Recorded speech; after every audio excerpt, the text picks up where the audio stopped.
కాదని చెప్పే పరిస్థితికి వచ్చారు. ఎప్పుడు కూడా మనం ఆలోచించాల్సింది మెగా స్కేల్లో ఆలోచించి ఇది సాధ్యం చేస్తే అదే మనకు సాటిస్ఫాక్షన్ అని చెప్పి కూడా నేను మీకు తెలియజేస్తున్నా. ఇంకో పక్క అర్బనైజ్డ్ పాపులేషన్ ఇప్పుడు 36% ఉంది, 60% పెరుగుతుంది. అన్ఎంప్లాయ్మెంట్ అరౌండ్ 2% ఉండాలి, ఇప్పుడు 4.1 ఉంది.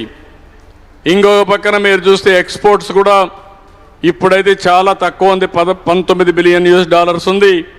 అది కూడా అక్వాకల్చర్ వల్ల అది $450 బిలియన్ చేయాల్సిన అవసరం ఉంది. దగ్గర దగ్గర 39 లక్షల కోట్ల రూపాయలు ఎక్స్పోర్ట్స్ కూడా ఉండాలి. నెక్స్ట్ దీనికి 10 ప్రిన్సిపల్స్ పెట్టుకున్నాం.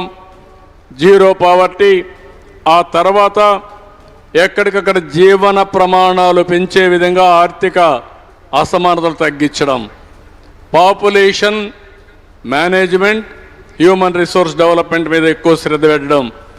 మూడోది స్కిల్లింగ్, ఎంప్లాయ్మెంట్, కంటిన్యూగా స్కిల్లింగ్ చేయాలి, ఎంప్లాయ్మెంట్ ప్రొవైడ్ చేయాలి. వాటర్ సెక్యూరిటీ ఉండాలి, ఫార్మర్ అగ్రిటెక్. దీని తర్వాత global best logistics. As on today ఇండియాలో మనం చూస్తే లాజిస్టిక్స్ కాస్ట్ ఎక్కువ ఉంది, దీన్ని తగ్గించాలి. ఇంటర్నేషనల్ కంటే లాజిస్టిక్స్ కాస్ట్ తగ్గించగలిగితే కాంపిటేటివ్ ఎకానమీలో సర్వైవ్ అవుతాం.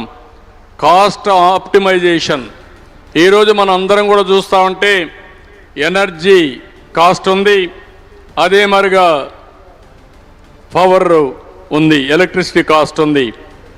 మనం రెండు కూడా ఇది చేసుకున్నప్పుడు మనం అందరం కూడా ఆప్టిమం పోవాలంటే ఫ్యూచర్లో ఎవ్రీథింగ్ ఎలక్ట్రిసిటీ వాడే పరిస్థితి వస్తుంది. పెట్రోల్ డీజిల్ యొక్క రోల్ తగ్గే పరిస్థితి వస్తుంది. అదే సమయంలో గ్రీన్ ఎనర్జీ వస్తుంది.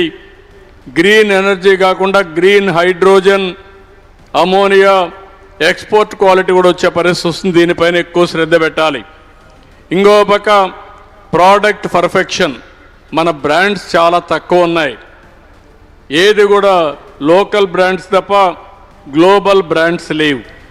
మనం గ్లోబల్ బ్రాండ్స్ తయారు చేసి ఆ డైరెక్షన్లో ముందుకు పోతే తప్ప ప్రపంచ మార్కెట్లో మనం పోటీ పడలేం. స్వచ్ఛ ఆంధ్ర కంటిన్యూగా చేయాలి. దీన్ని ఏ విధంగా తీసుకెళ్తాం.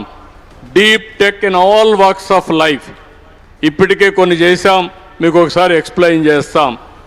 అదే సమయంలో గవర్నమెంట్ ఆలోచించేది ఫ్యామిలీ లెవెల్లో ప్రతి ఒక్కరికి ఇంటి జాగా ఇవ్వాలి, 4 ఏళ్లలో పూర్తి చేస్తాం. అర్బన్ ఏరియాలో 2 సెంట్లు, రూరల్ ఏరియాలో 5 సెంట్లు ఇవ్వడం మన బాధ్యత. ఇది కంపల్సరీగా జరగాలి, చేస్తాం. అందరికీ ఇళ్ళు కట్టిస్తాం, ఇది కూడా 4 ఏళ్లలో పూర్తి చేస్తాం. క్లీన్ వాటర్, ట్యాప్ వాటర్ నీళ్ళు ఇవ్వాలి, దానికి కూడా ఎన్నికల దీంట్లో చెప్పాం. కానీ government of India Jal Jeevan mission కానీ అమృత్ కానీ డబ్బులు ఇచ్చారు, అది కూడా సరిగా ఉపయోగించలేదు ప్రీవియస్ గవర్నమెంట్. మొత్తం ట్యాప్ ద్వారా, మామూలు ట్యాప్ ద్వారా నీళ్ళు ఇచ్చేదానికి బోర్ నీళ్ళు ఇస్తామనే ప్రణాళిక సిద్ధం చేశారు.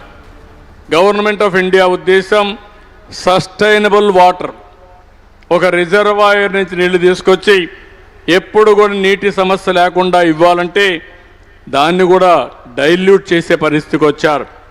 కడాన 5 సంవత్సరాల్లో 2000 కోట్లు కూడా ఖర్చు పెట్టలేదు.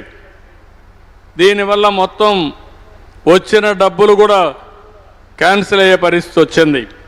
మొన్నే నేను డిప్యూటీ సీఎం గారు వెళ్ళి గట్టిగా రిక్వెస్ట్ చేస్తే ఎక్స్టెన్షన్ ఇచ్చారు 2 ఏళ్ళు. ఆ 2 ఏళ్ళలో